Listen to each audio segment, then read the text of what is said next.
Here we go. Here I am.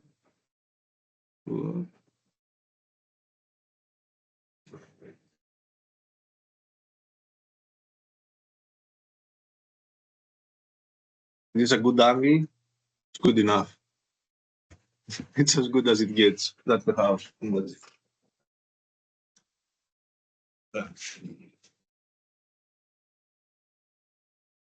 Um,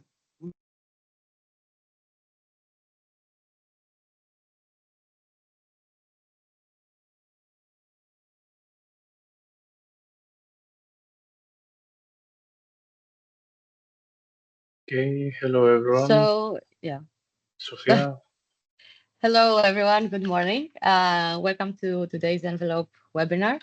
My name is Sofia Economou, and I will be your moderator for this session. Thank you for joining us for this two-part event, where we will dive into the Envelope project and introduce our open call number 1. So I see people coming. Let's wait. Let's say 2 minutes, Dinos? Yeah, that's enough time. Okay, and I will come back to give you the floor.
So I think we are good to start. Sofia, just one thing, just to explicitly note that the webinar is being recorded, so that if someone has an objection, he can express it now. Other than that, please. Thank you. Thank you. So let's have a quick look at the agenda before we begin. In part 1, we will provide an overview of the Envelope project, its technical architecture, core enablers, and experimentation framework. And in part 2, we will present all you need to know about the OpenCo 1, and we will close with a Q&A. So feel free to post your question in chat throughout the session or after everyone's presentation. So without further delay, let's begin with our first speaker. And Konstantinos, the floor is yours. Let's welcome Konstantinos Katsaros, Deputy Project Coordinator from ICCS, who will give us a short presentation to the Envelope project. Thank you, Sofia. So, yes, welcome, first of all, to this webinar. We will try to give you a good idea of what Envelope is about, both on a technical front and on the side of the first open call. So if we can go to the first slide, please.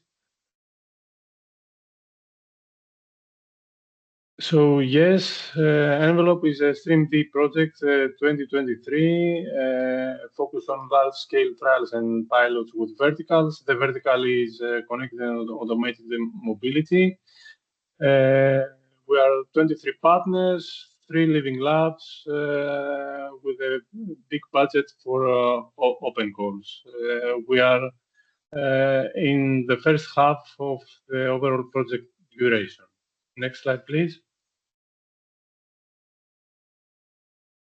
Okay, the high-level view, the high-level scope, let's say, of the project is to transform the reference 5G advanced architecture into a vertical-oriented one with a clear focus on CCAM, with the necessary interfaces to expose network capabilities to verticals. So the network provides information to the application domain, to provide vertical information to the network the other way around, and to enable verticals to dynamically request and modify certain network aspects. Next slide, please.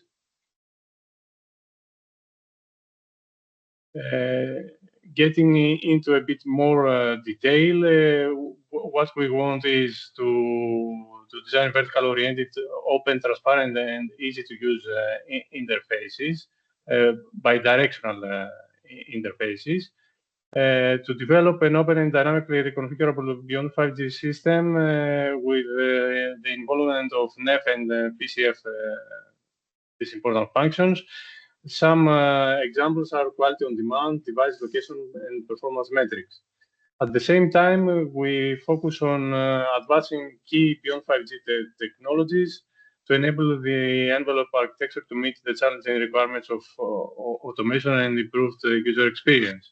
And 3 notable examples here are ATSS multi-connectivity, predictive quality of service, and zero-touch management. At the same time, we focus on the edge computing domain with edge computing integration and cross-domain east-west-bound coordination involving different stakeholders, so that on the computing side of things, the network supports mobility and session continuity. And at the end of the day, we want to demonstrate the envelope capacity to accommodate a variety of services, which is also, as we will see later on, a key objective of our open calls. Next slide, please.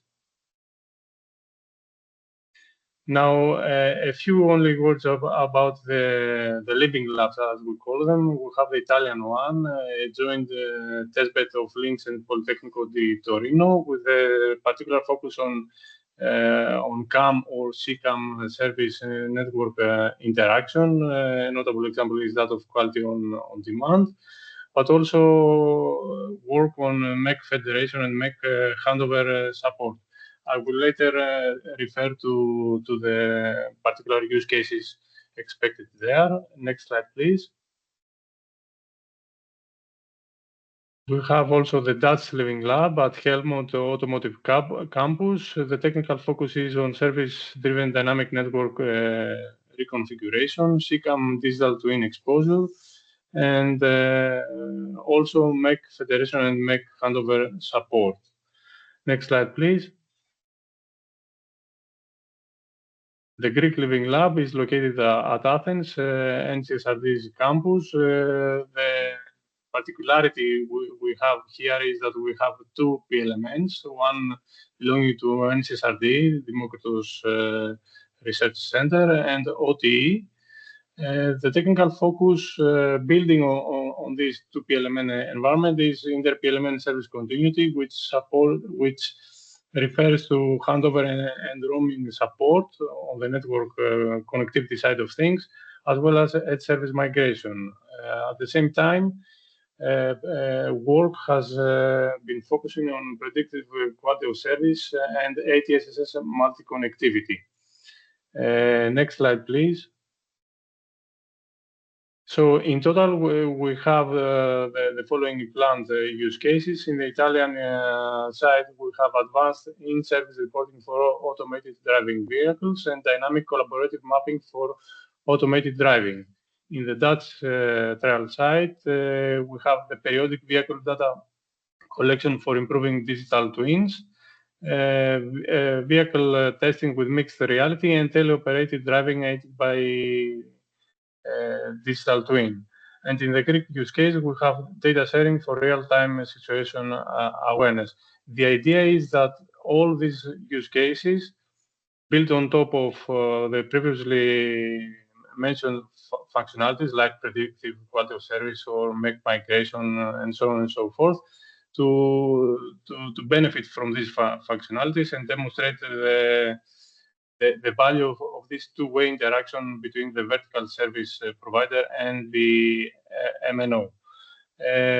That's it by me. Sofia, back to you for the next part. Thank you, Konstantina, for this intro. So next, we will hear from Harilos Koumaras from NCSR Demokritos, who will walk us through the envelope architecture and how it supports secure and interoperable services. So Harilos, you can start.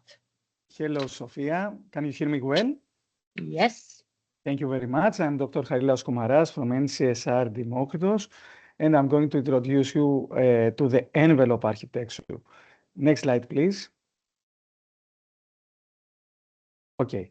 The motivation for envelope project comes from the 3GPP work on openness and programmability of the 5G system. The 5G system is not anymore a closed system, but it is open and flexible to integrate on top of it different vertical applications in a tighter way in order to be able to consume data and become network aware from the network, but also to mandate specific network configuration and the network to be dynamically adapted in order to serve better the specific application and the specific end user. So based on this and the work on 3GPP, envelope follows this paradigm and works on exposing native APIs from the 5G core network and also then to simplify them for easiest integration of the vertical application on top of the network. Next slide, please. So introducing to the envelope architecture, we start with from bottom to up, we start with the envelope infrastructure, which includes a distributed cloud infrastructure from the central cloud to the edge cloud to the far edge cloud, which also include mobility nodes. Now, the core network, the softwareized components of the core network, as well as other auxiliary functions, are deployed in a distributed way across this cloud distributed infrastructure. Next slide, please. Okay. Here we have the first exposure of network APIs, which are APIs, native APIs that are exposed either from the 5G core or from the edge cloud infrastructure.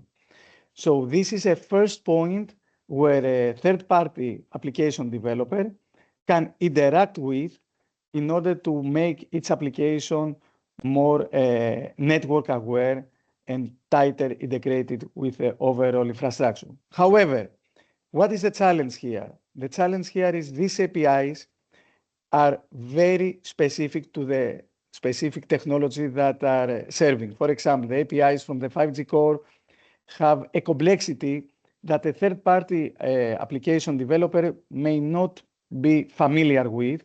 So it becomes very challenging in order for a third-party application developer to consume this API.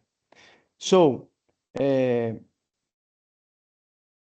I have a message that the slide has not changed, but personally I can see the next slide. Okay. Do you want me to open all the next steps? Open all, but those are. They can see the slides. Okay, leave it as it is, and I will explain. Okay. Okay. So also there is a common API manager like CAPI, for example, that we are consuming this we are using this technology in order to manage the exposed APIs from the native APIs from the underlying infrastructure. Envelope introduces new technology enablers that are consuming these network APIs and exposing simplified APIs on top of these technology enablers in order to facilitate the integration of CAM application, and not only, it could be also other verticals, in order to use these advanced technologies on top of the 5G system. So the role of the envelope is to simplify the integration of third-party vertical application with the 5G system and the edge infrastructure by providing additional technology enablers and also exposing simplified APIs on top of this enabler, following Camara API specifications, but not only this, also other simplified specification of APIs are introduced. So we abstract the complexity of the underlying infrastructure, and we simplify the integration of third-party applications by consuming simplified APIs and also providing technology enablers which are consuming the native APIs and exposing advanced capabilities and functionalities. Now, on top of all of this, we have also Experimentation-as-a-Service framework, which facilitates the deployment of an experiment and also the execution of measurements for collecting KPIs that are specified for each experiment. Some representative examples of the exposed APIs have to do also with the different technology enablers like ATSSS multi-connectivity, PQoS, predictive quality of service, and service migration, APIs, and etc. So all of these are some representative technology enablers from envelope, which are exposed, as I said, through simplified APIs for simplest integration of the vertical application. Next slide, please. So what is the main principles, let's say, around which envelope is built? And also this is very important for the open callers in order to target the proposals appropriately and to create the necessary impact of their concept and their experiment. First of all is to maximize the potential of the exposed APIs. We want to bridge the gap between the network capabilities and the specific needs of the vertical industries. The idea here is to make this integration easier, to abstract the complexity of the native APIs and to provide this complexity through simplified envelope APIs. Then, through this, we want to enhance the service innovation because we want them to proceed with network-aware applications that fully utilize the programmability of the 5G system and the edge infrastructure. This, again, this vision is promoted through the simplified APIs that envelope introduces and also the envelope enablers that expose additional functionalities that can enhance a specific use case and scenario. We want also to promote advanced network intelligence and automation because through these envelope APIs, it facilitates the integration of different AI, ML models and techniques in order to advance a specific use case, a specific experiment, and make it more intelligent, automated, and also more sustainable. Finally, the outer scope of envelope is to prepare the community for future applications. Currently, we have some specific CAN and connected vehicles applications, which are limited by the current capabilities of the underlying network. With the envelope APIs, with the envelope enablers, we want to foster the innovation for future applications. We want from the open callers and all the interested parties to engage with Envelope to think out of the box and propose the future connected vehicle applications that will be able to consume the APIs of Envelope, to utilize the Envelope enablers, and propose some novel use cases that are making a step forward towards the vision of the 6G and beyond. Next slide. I think that's all from me. Yes. Thank you, Sofia. Thank you very much, Harilos, for this overview. So let's move to Pavlos Vasaras, project manager at ICCS, who will present the Envelope technology enablers and APIs. So Pavlos. So hello, yes, hello everyone. First of all, I would like to apologize because I don't have the camera online, so you will have to do with my voice. Sorry for that. I take the screen and I hope that you can see, let's say, the full screen of the presentation. Let me just take a second. So basically, I'm Pavlos Vasaras with ICCS, and the scope of the presentation is all about the Envelope framework, and particularly about the technology enablers and the APIs that we built as a project. This is the architecture that you should be familiar from now on. This is basically a simplified version of that. We have the Envelope APIs, our simplified northbound interfaces, abstracting the complexities of the underlying network compute continuum, which help us translate the complicated 5G and edge interfaces, making them developer-friendly, consumable by vertical applications. These sit on top of our technology enablers, which are nothing more than, let's say, software components that consume the APIs, southbound, and basically provide the Envelope APIs at the northbound, and are able to get information from the network, but also actuate upon the network, giving the Envelope APIs, given, let's say, the instructions that they get from the CAM application layer. So as you can see, and focusing a bit on the technology enablers, we have quite a lot, focusing on the edge domain. Additionally, we have several other enablers that focus on device locations and localization services tailored to the automotive vertical and automotive applications, and several technology enablers more focused, let's say, to the network domain, including the quality on demand, ATSS multi-connectivity, and predictive quality of service. Now diving into a bit more details and following quality on demand, we deliver our approach following the Camara specifications, and basically quality on demand gives a programmable, easy-to-use interface for vertical applications to ask on prioritized and quality-assured data flows. Now, this translates, for instance, to some KPIs with respect to latency or enhanced throughput. And the example that we have prepared for today is basically tailored to throughput of the applications. As you see here at the black box, this is a simplified API that we deliver to the applications. You can have some configuration options, including the IP of the device, its IMSI. You can dictate the transport layer protocol, for instance, if it is UDP or TCP, as well as several QoS profiles that will accompany, let's say, the service.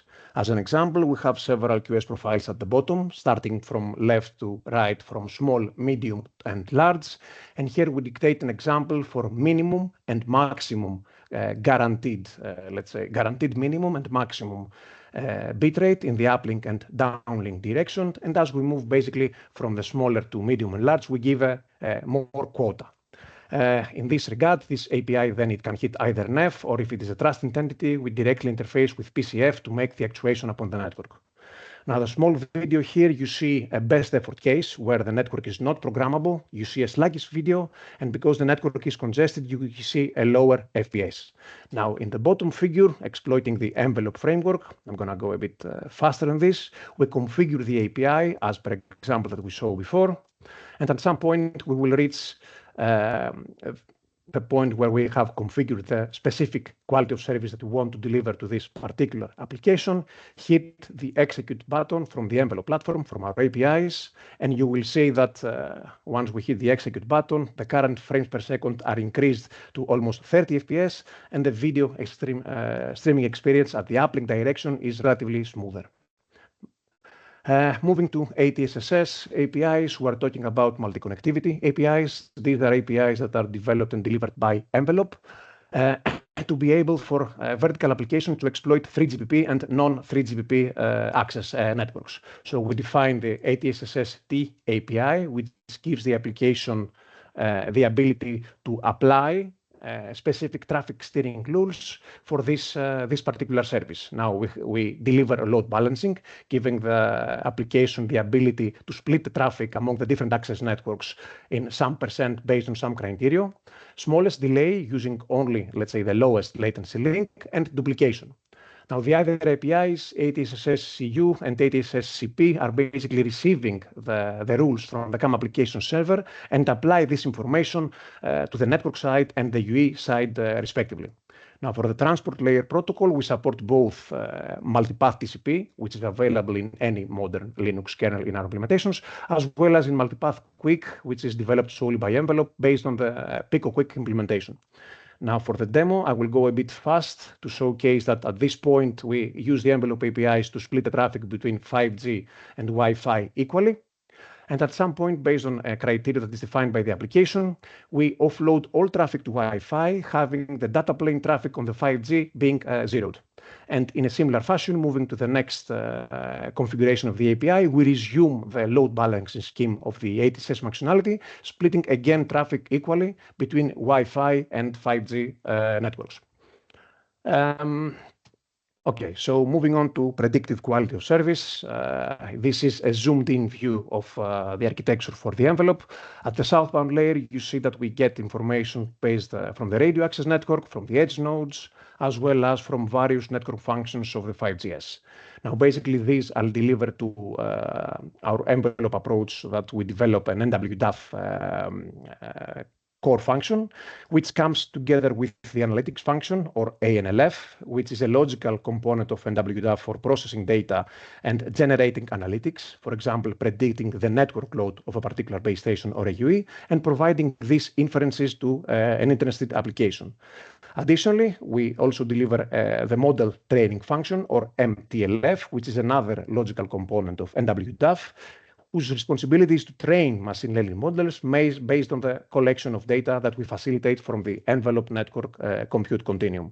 And basically, these are the functionalities that we provide with the APIs to provide, for example, some notifications about imminent network quality degradation. And additionally, these APIs that will provide the external applications the ability to use their own model and train their own model in our architecture. Now, for these PQS APIs, we're closely following the 3GPP specifications for QoS sustainability and data network performance, but also we provide a hybrid approach where, in addition to the 3GPP standards compliant measurements, we also get information from the application side of view. And this is just a view of the Swagger APIs and the capabilities that we will be delivering towards the CAM application verticals. Enablers for device locations. As you can see, we have quite a flavor of them, starting with geofencing API. At the southbound, we talk with NEF, and particularly with the monitoring event API. And at the northbound, as already discussed, we offer a Camara-compliant approach for geofencing. Now, this basically API delivers information when devices enter on or leave, for example, a certain geographical area. Device in area API, moving on. At the southbound, we have the MEC location API based on the NHC standardization documents. And at the northbound, we follow, again, the Camara approach and allows basically verticals to query which devices are present or not in a given geographical area. In a similar fashion, location reporting API, southbound talking through NEF and northbound through our Camara-like envelope APIs, where we enable vertical applications to subscribe to location changes of specific UEs and be notified either once or in a continuous fashion across the application's lifecycle. Moving on to the edge, this is again a zoomed-in view of our architecture. We have our applications server, which consumes the simplified envelope APIs. And the application functions layer, we have our transformation functions. Now, these transformation functions transform the edge native APIs to the simplified APIs for the application server. We support various APIs or services, including edge host and service discovery. For example, selecting the MEC server, which is close closest to our application such that we can achieve a low latency constraint for a particular application. Edge service orchestration, allowing the external applicants to be able to instantiate service and service components in our edge compute continuum. Service migration, moving from one edge host node to the other, and so forth. And of course, we built our approach in a cloud-native format, following containerized applications and services across the entire network compute continuum of the envelope architecture. And this is just a view of our edge APIs for MEC service discovery, host discovery, service registration, handover, selecting the closest UPF at an optimal edge location, and MEC federation APIs, facilitating cross-domain orchestration and support of the services across different edge zones, across different edge locations.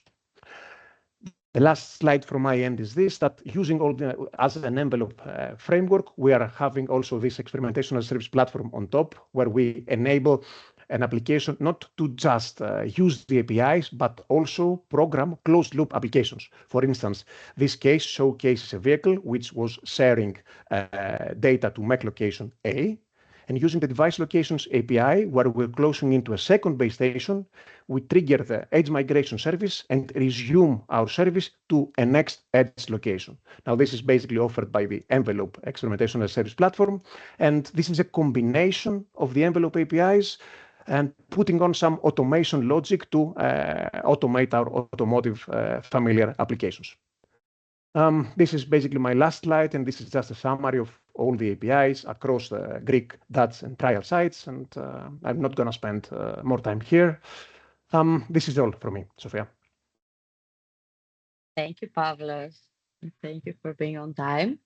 I will share, just a minute, please. To share my screen back. Yeah.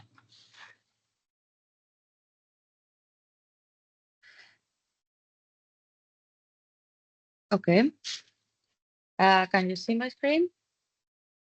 Yes. Okay.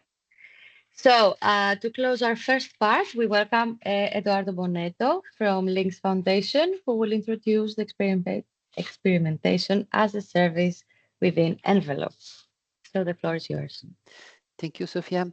So hello, everyone. I'm Eduardo Bonetto. I will present the Experimentation-as-a-Service approach that we will provide within the Envelope project. Next slide, please. So the Experimentation-as-a-Service module will enable an experimenter to exploit the Envelope platform for running an experiment. For experiment, we intend set of application, so interconnected application network function, either known also as a vertical service, to be deployed on the 5G envelope platform. What is seen before in the architecture, the experimentation is managed by the experimentation service module. So we will have a look in the next slide about how it's possible to interact with the experimentation service module and which information should be provided. Next slide, please. Okay, so first important aspect is that the interaction with the Experimentation-as-a-Service module will be through an envelope portal that is a graphical user interface. So all the operation can be carried out in a graphical way, and this will be the only point of access for exploiting the experimentation capability of the envelope platform. There are three main actions that each experimenter should perform. First, upload an application package. Second, upload an experiment package. And final one, interact with the portal to manage an experiment instance. So this means to start or stop an experiment. Next slide, please. Okay, for defining all the basic concept for the experimentation, such as the application experiment packages, we base on HC NFV standard. So we can say that where in the standard the term WNF is used, so virtual network function, in our case is application. So the management container infrastructure object package translate to element package, for instance, in our case, and the network service can be seen as an experiment in the envelope project. Next slide, please. So let's start with the application package. There are two main items in the package. That is a zip file that contain a manifest and an application descriptor. Next slide, please. So in detail, the application package contains these two items, the script and manifest, and it may also include other files that can be useful or related to the application, such as the license, Helm chart, or any other file that may be needed by the application. The descriptor in this case is a YAML format file, and in this file there's all the definition about the metadata, the parameters, and the interfaces that the application needs to use when deployed. The manifest instead is a list of all the artifacts provided and where they are located in the application package. Next slide, please. For what concerns the experiment package, we have a similar structure. So also in this case, there is a manifest file and the experiment descriptor. Next slide, please. In this case, the experimented package contains all the information of a single experiment for what concerns descriptor, artifacts, and information useful for launching the experiment. In the experiment descriptors, also in this case is a YAML file. You can define the experiment as a multi-application experiment where you can specify all the application descriptor to include how many instances to run and also the security setting to be used. Similarly to the previous case, the manifest contains a list of the artifacts that are contained in the package. Next slide, please. So here we will see a brief overview about the develop portal. So you will have a graphic interface. In this case, is about the management of the application package upload. You will have the possibility to either select a file from your local PC or to drag and drop on the window, and then there will be some steps to be performed for creating, uploading the application package on the envelope portal. Next slide, please. Similarly to the application package upload, you can see that also the experiment package upload can be performed from a graphic interface. So also in this case, there will be some steps to be performed for uploading the experiment package. Next slide, please. So when you will have upload all the application required for the experiment and the experiment package, you will be able to see an experiment instance in your envelope portal interface. And from the portal, you'll be able to start an experiment or to terminate an experiment. So to manage the life cycle of your experiment. Next slide, please.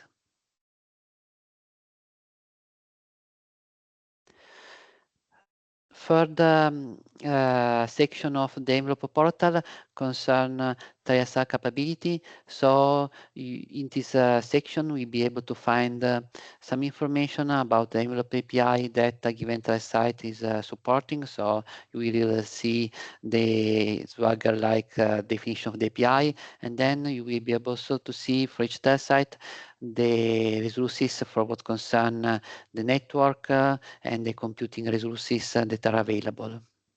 Next slide, please. So for what concerns instead the monitoring, they will be integrated in the portal a Grafana dashboard. In this dashboard, you will be able to see some common metrics that can be, for instance, related to 5G core network metrics or from user device or edge resources. Then for each experiment, it's possible also to import the metrics defined by the experiment. So the experimenter is free to use this dashboard to add more panel to configure the dashboard as the experimenter would like to understand the KPI of the experiment. And this is how the experimenter can interact for retrieving logs, metrics, and evaluate the KPI. And that's my last slide. So thank you, everyone.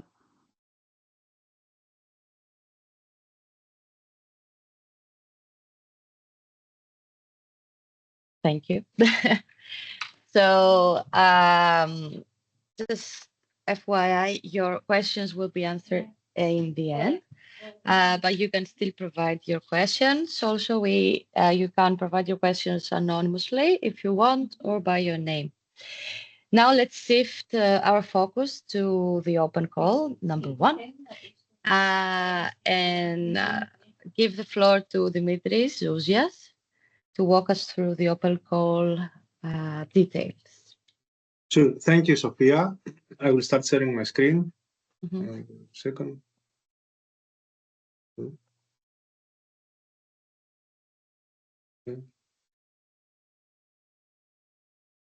Okay, I hope you can all see my screen now. So this section is about the open calls. The topics that we are going to see is, first of all, an overview and a timeline of the open call process, the open call launch evaluation and contracting process in detail, the proposal submission system, and then I have allocated some time for open discussion if needed. Starting with the overview and the timeline. First of all, who do we address to? The FSTP recipients must be legal entities or consortia that have at least 50% SMEs in their members, and can be also universities and research institutes. Our main focus in this open call is definitely SMEs. That's why we haven't included the big companies, at least in this open call, maybe later on, but this one is not. The envelope partners cannot be involved in the projects of the applicants, neither can any of their employees or persons or people that are somehow related to them. The size of the submission, we will grant budget to at least 9 third-party experiments, depending on the participants and the cost of the submitted experiments. The total budget that is allocated for the open calls is 2.7 million. 300,000 will go to each experiment maximum. And again, maximum 60,000 will go per beneficiary. 50% of this budget is allocated for the first open call. And the type of activities that we are interested in are activities that highlight the capabilities of the envelope platform and enhance the platform's influence in domains and use cases beyond those already covered in the internal use cases. The objective is to maximize the applicability and use of the envelope experimental facility for CAM vertical applications. Just to put this a little bit into perspective, we are here on July. We have already concluded the preparatory phase of the open calls, all the documentation processes and uploading and preparing the mechanism and the platform for it. Now we have entered already the feasibility study period and the proposal submission period. If you follow the website, the feasibility study period ended on the 27th of the previous month. And what is coming up is the evaluation of the proposal process, and followed by the sub-grant agreement process. So you can see how each of these stages will more or less last for 2 months, right? With several steps in between, each one with its own allocated time.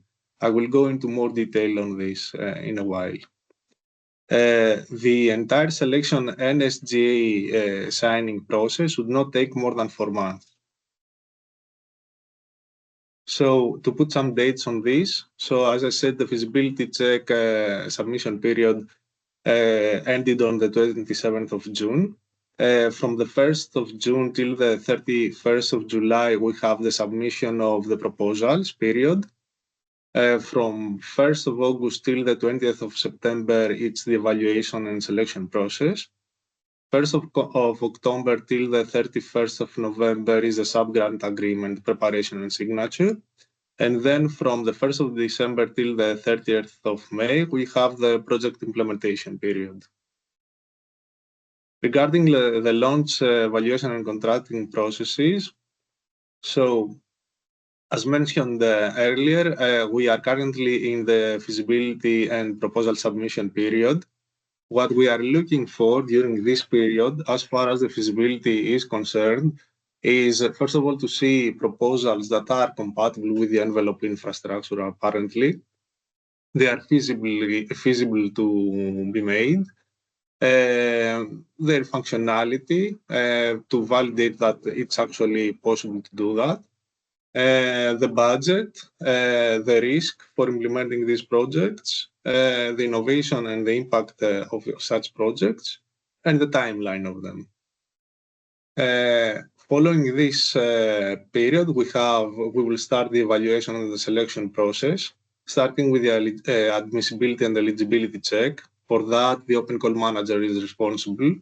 When we say admissibility, what we're interested in is the submission system. The proposals have to be submitted through the online management system of the envelope open call, and I will go into more details on this in a while. The deadline, all proposals have to be submitted within the deadline, and they all have to be written in English. And then when we say eligibility, we are interested in the type of activity. We already mentioned that we are interested in expanding the capabilities of the envelope platform. The type of the third party, as we said, SMEs or consortia, including SMEs, RTOs, and universities. And all the partners have to be established in an EU member state or its overseas countries and territories associated countries. Following the admissibility and eligibility, we have the in-out scope screening process. This will be done by consortium experts. What we're looking during this process is the scope of the project, if it is within the scope of the envelope and compatible with it, and its European dimension. It has to somehow be targeted into the European norms, economy, way of working, this kind of things. Following, we have the evaluation phase, first by the independent experts, that will be followed by the consensus evaluation meeting. The main criteria for that is the excellence, the impact, and the implementation. When we say excellence, we are interested in the ambition, the extent to which the project contributes to the project scope. It has a European dimension and advances the state of the art and how its application can improve processes or products. Innovation, how individuals are expected to furnish details regarding the extent of novelty present in their field and the extent to which their proposed project differs from other. And the soundness of the approach, how solid the approach is. Then when we say impact, we mean the market opportunity. We need the proposals to exhibit a well-defined understanding of the proposed course of action and the potential marketability of the new or improved product or processes that they will develop. The commercial strategy and the added value of the process that they will develop, and their environmental and social impact of their actions. Finally, the implementation. We are interested in the team, the experience of the team, how robust it is, what are the capabilities of the team, and the resources. Beneficiaries have to show that they have adequate resources to proceed with their projects, and they know and understand how these resources will collaborate and match with the resources that will be provided by the envelope consortium. Some questions to have in mind when thinking of the evaluation process from our side are, for example, when it comes to excellence, is whether the objectives are clear and relevant to the topic, or are they measurable and realistic? Everything has to be measurable and realistic. We even suggest to define some KPIs that you will measure during your processes, so that we can follow its process. Whether the proposed work is ambitious and goes beyond the state of the art. Is the maturity of the proposed work aligned with the topic of the description? Regarding the impact, the proposed work should have sufficient benefits for the envelope project. You need to keep that in mind when drafting your proposal. Applicants have to clearly indicate the added value for the envelope project. It's best if you actually specify it and see how the project will advance the platform and its capabilities. And finally, the implementation, the coherence of the work plan, the timeline of deliverables, the appropriate allocation of tasks and resources, and the skills and experience of the team, as we mentioned earlier. This being said, if a proposal does not meet all these criteria, it will be rejected. This will be decided during the consensus meeting with the selection committee and the external evaluators. And assuming that a project passes, we will have the formal check. We enter the SGA signing period. There will be a formal check by the open call manager. Assuming that it passes, the applicant is notified. We'll have the ethics assessment by the ethics manager. And then we will sign the sub-grant agreement and review the milestone of the milestones of the project with the selection committee. Some criteria for the milestone review, the criteria actually, not some, are the quality of the deliverables, the technical performance indicators, the deadline compliance, and how will we assess them. The final score will be determined by assigning a score of from 0 to 10 for each criterion with a weight, and specifically for the quality 30%, for the performance 60%, and the deadline 10%. The beneficiaries who score above 7 points, they are eligible to move on to the next payment. And to see a little bit the actors of this process, I have already mentioned them here in the gray squares, but in a little bit more detail. When I'm talking about the selection committee, we're talking about the project coordinator, the independent experts, the technical manager, the open call manager, and the innovation manager. During the consensus meeting, the two external experts, the ethics manager and one more expert, without a vote, they can participate in there. And their responsibilities is actually to prepare the evaluation and the validation of all the results for the General Assembly. And when we're talking about external independent evaluators, we're talking about two at least experienced external evaluators that will evaluate each proposal. They will create the ranking lists with the rating of each proposal and join the consensus meeting to discuss cases where there is a significant divergence between the ranking for the proposals. Additionally, we have the mentoring committee. This will be a committee that will supervise the beneficiaries during the projects. And why is that? It's because the projects will be executed according to the specifications included in their individual mentoring plan. So in the beginning of each project, they will have to draft a mentoring plan with all the actions they will follow and the support they will need and how the project will evolve in general.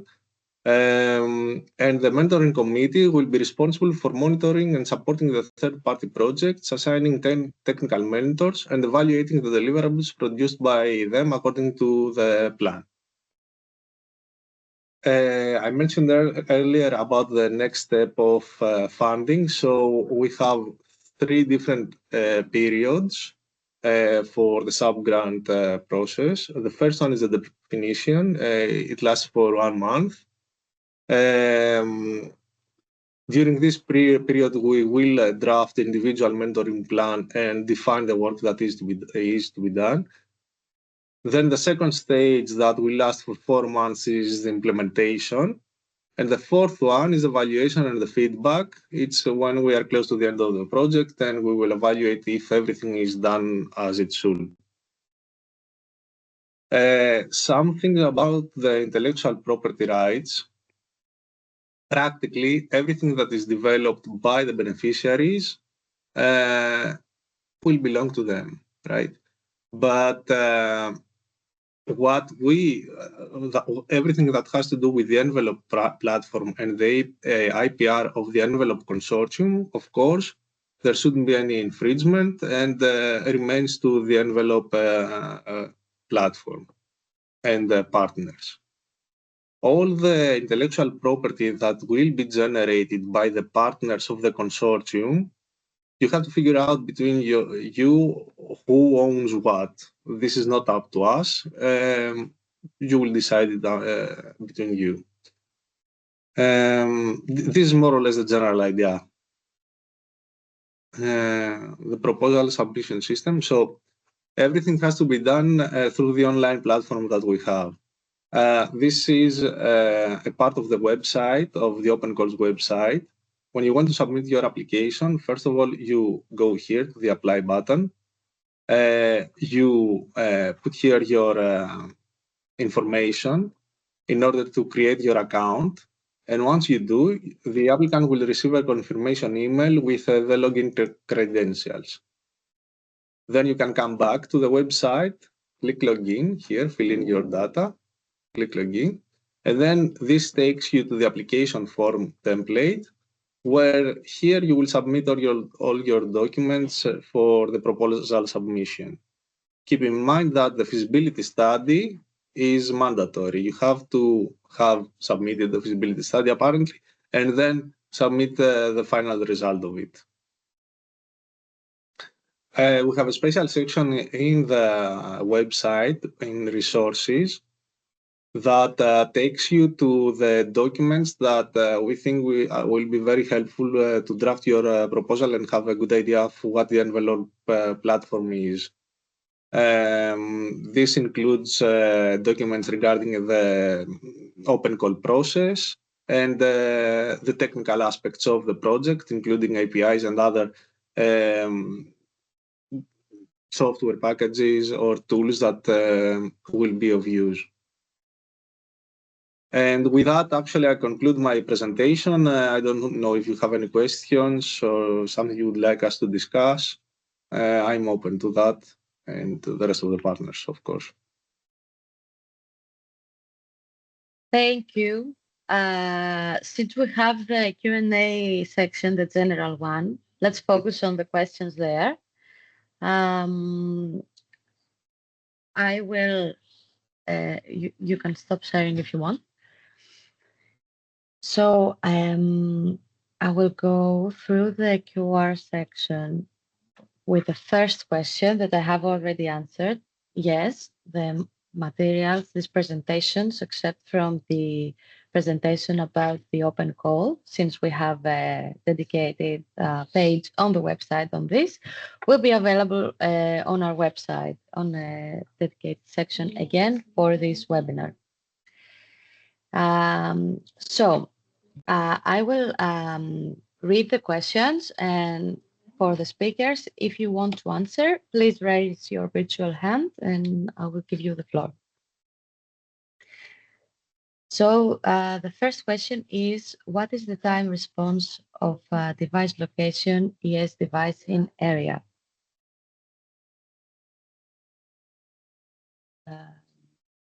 Which of the speakers will provide the answer?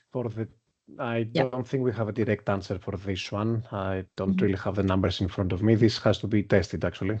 I mean,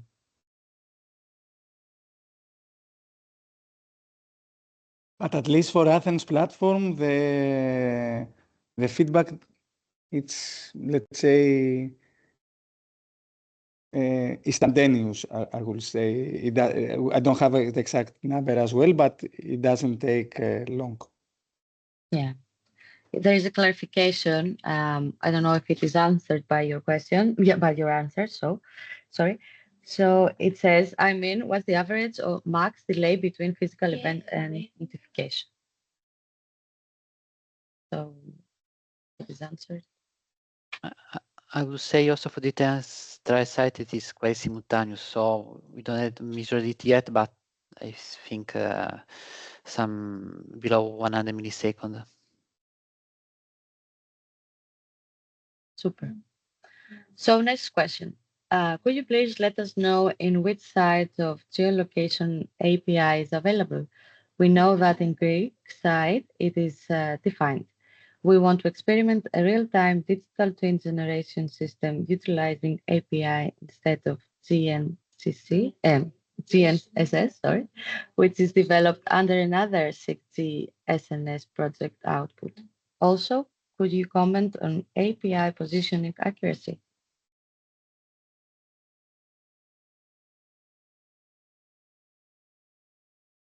Sophia, to which platform the question targets? Which platform they are asking for? This is for the Greek side, Harry. Yeah. Okay. And if it is easier for you, sorry, you can also open the Q&A section and also see the questions there as I read it. It's next to the chat. Yeah, I am trying to open it, to be honest, but it's continuously loading. Okay. Doesn't open to me. Sophia, can you repeat a little bit? I didn't fully follow the question. Okay. I understand exactly. Could you please let us know in which sites the geolocation API is available? In which sites in general? Mm-hmm. So it's not only geolocation. I don't know if it is exactly the same because each site develops a different version for location reporting. So what I'm inviting is the open callers to examine the documentation that we have available for each site at the Open Call website. There is a document per site where we elaborate more the available APIs about location reporting. There are different modes. There are geofencing, there is UE location. So I invite the open callers to have a look there. Concerning the Athens site, the location relevant API that is available for the first release, for the first open call, is the UE location, which is provided through the monitoring event API of NEF. And the location that we provide is the cell ID. So it doesn't have to do with an exact location, but it has to do with the location that the specific UE is located. So this is the first part of the question. And the second... also, could you comment on API positioning accuracy? Yeah, I think I have already answered that for the Athens site. Is about the accuracy has to do with the cell ID. We don't provide accurate coordinates, let's say, about the specific UE.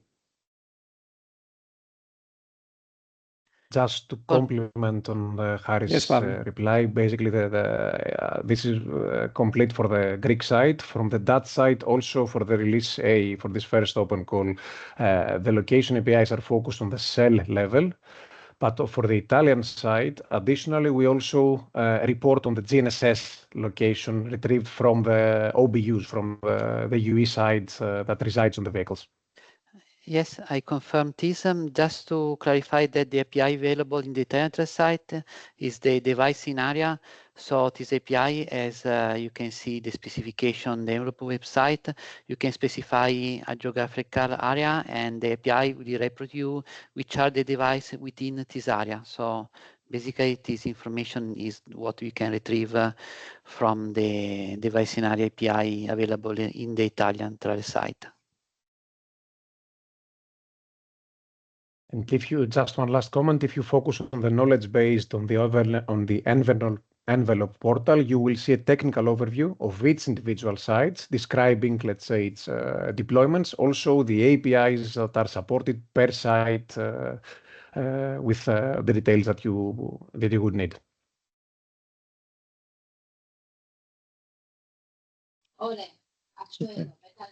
Now we have, let's say, three section questions. First one is, while the three sites have got different uses currently, is the full envelope API implemented and available at all sites? The second question is, can additions be proposed to fit into the envelope framework if they align with the overarching principle and add value to the project? And the third one is, can proposed work span across different sites or need to be specific to single slide? So the first one again, while the three sites have got different uses currently, is the full envelope API implemented and available at all sites? Just to take... please, Pavlos. Yeah, please, Dinos, I assume you will say the same. Let's go ahead. Yeah, only to highlight that as already described in the technical overview documents you just mentioned, there's a differentiation, complementarity across the trial sites. So the answer is no, it's not a full set of envelope APIs that is supported at all trial sites.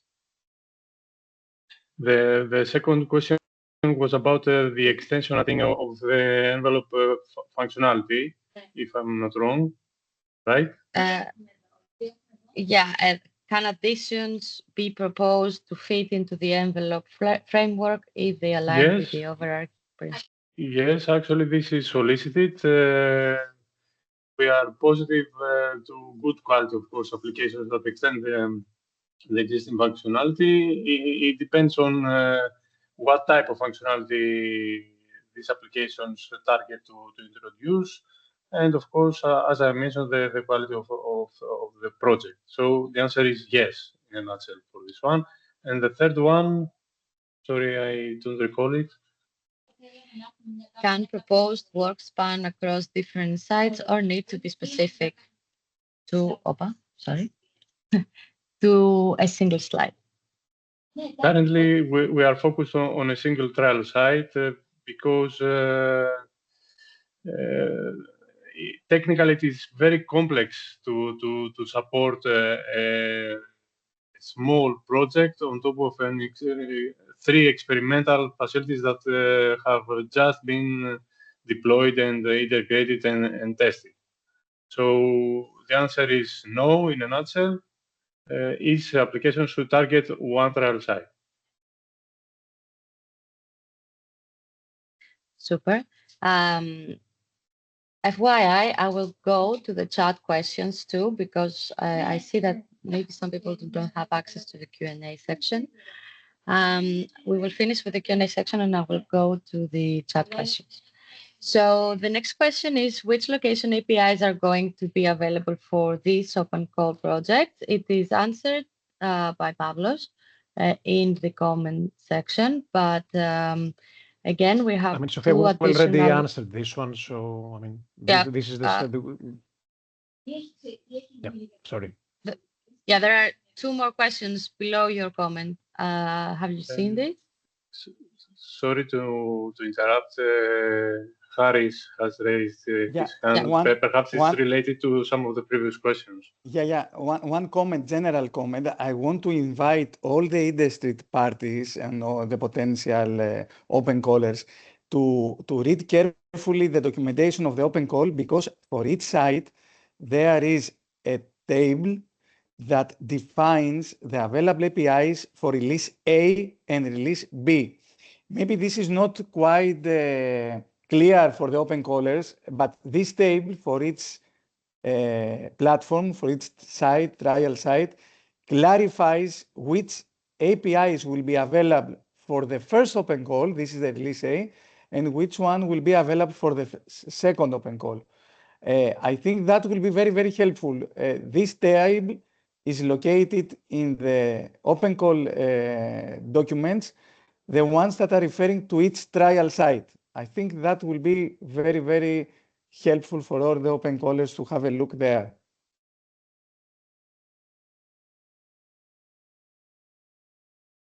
Super. Thank you, Harry.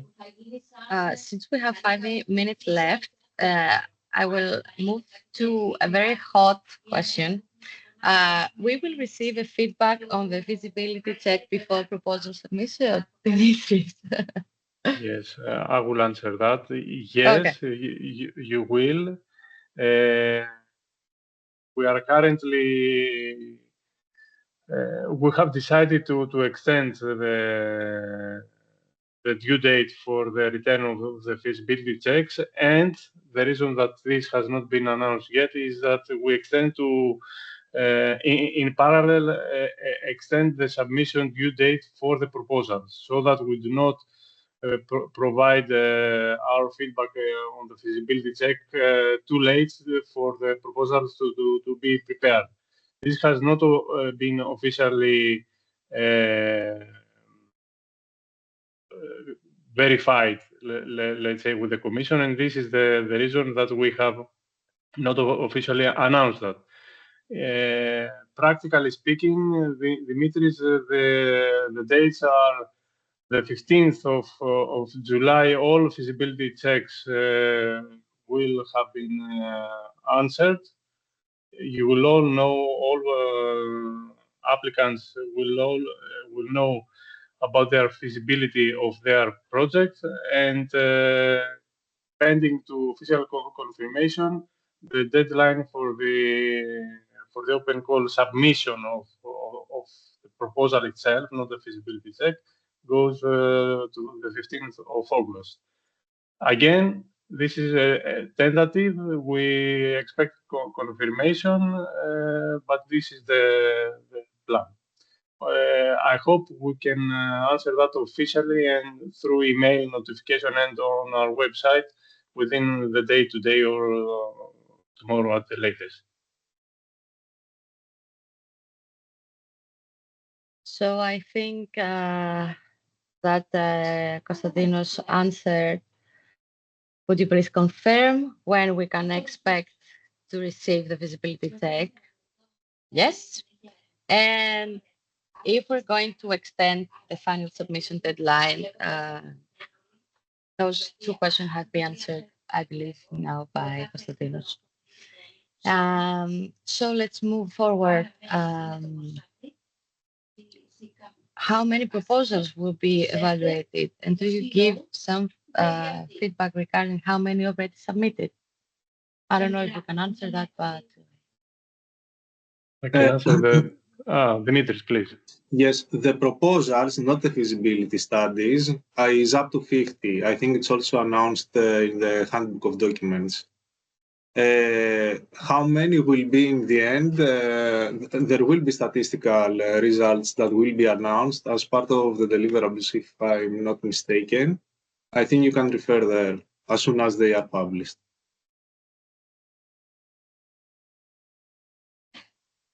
Can we change the trail site we prefer in our proposal from what we wrote in the feasibility check form, based on what we learned in this webinar?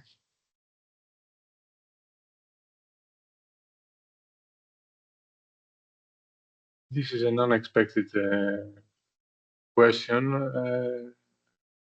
I would say if it is only a matter of trail site selection, but it doesn't affect the technical part and is within the due dates, this is accepted. But if it is to prepare a different proposal for a different trial site, this is not accepted.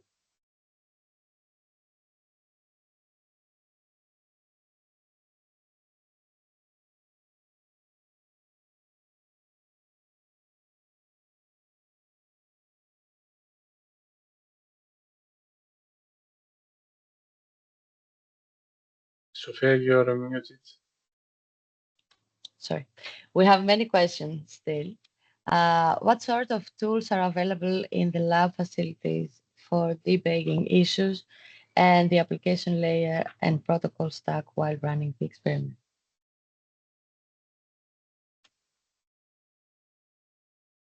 Bugging the application? We do not support this. If I understood correctly the question. I'm also trying to find which question we are right now on, but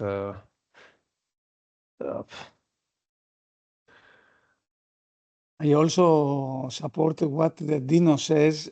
I think that the trial sites do not provide tools, debugging tools, for the application layer. I think that this is expected by the open callers. I mean, we provide tools for experimentation. We provide the infrastructure, the 5G system, edge cloud resources, APIs. But I think that the debugging of the application layer is something that should be supported by the open callers. If I understand correct the question, to be honest. Now, just to add to that, if there is a non-application related bug or problem or something that is an unexpected behavior of the network, of course, the experts of each trial site will delve into the details of this malfunctioning, let's say, and will find a solution.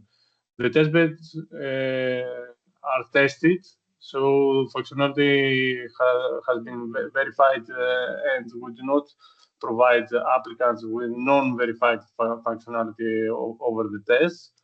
But in any case, since this is experimental activities, we will provide support should any problem occur, but not on the application layer.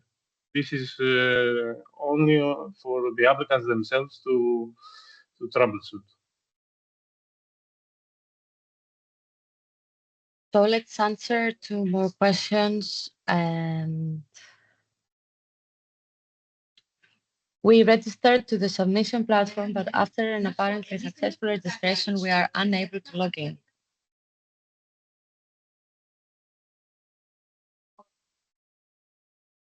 I think I had a slide on that, if I understood well what you mean.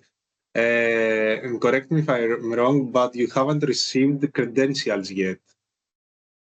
If you have received credentials yet, you should be able to fill in your credentials and log in. But I think we haven't moved on to this phase yet. That's why you cannot. Super.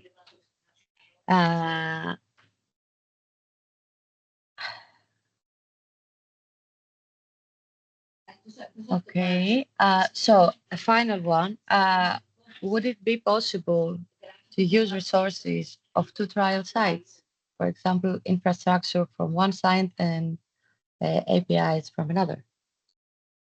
No, the answer to be simple.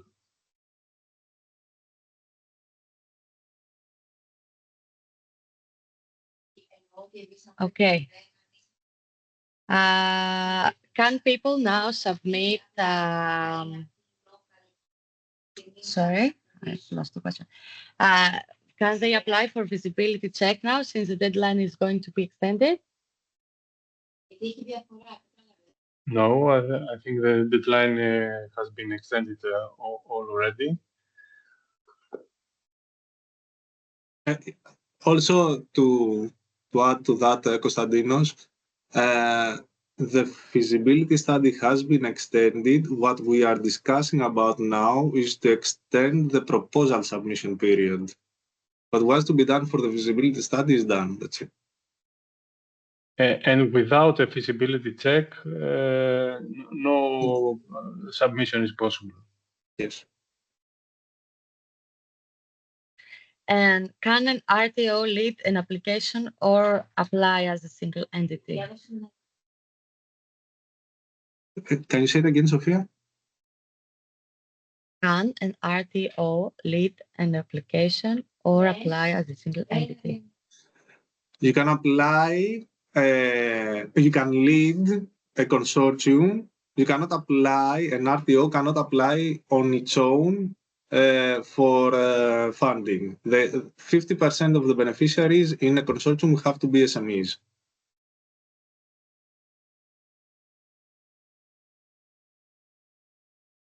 And let me check if we have another question in the chat.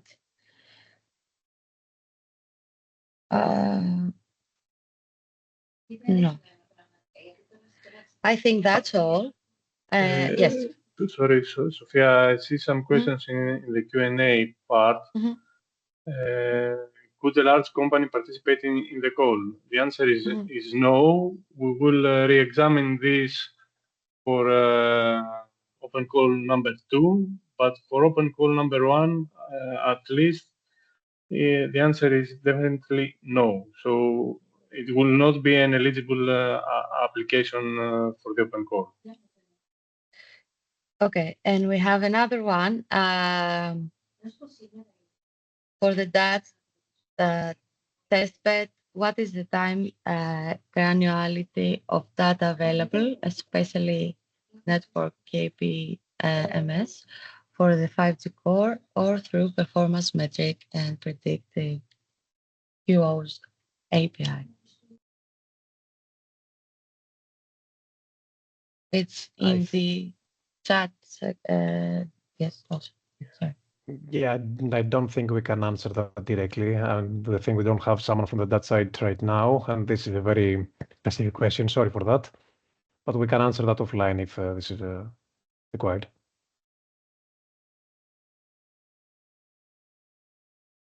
Okay, there are some questions again about the feasibility check and everything. So if you, Konstantinos, can share some the fresh, let's say, deadlines again for people to be more clear of what to expect in the next days. Sure. The feasibility check submission deadline, that is, submit an application for a feasibility check, has expired.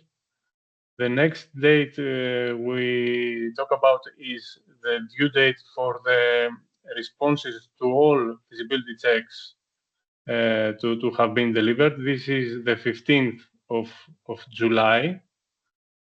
And the next important date is that of the final submission, the due date for the submission of the proposals, not the feasibility checks, the proposals. Our intention is to extend that to the 15th of August. We need an official confirmation from the EU side. We do not expect a problem, but we need to be accurate. This has not been confirmed yet. This is the plan, and we will provide all applicants of feasibility checks with a notification and, of course, proper update on our website regarding each of the dates. Super. And just the final question. Can people that already had submit resubmit due to new information now? No, this is not new information. This is information that is described already in the documentation available online. We haven't changed the rules or the technologies or anything in the core.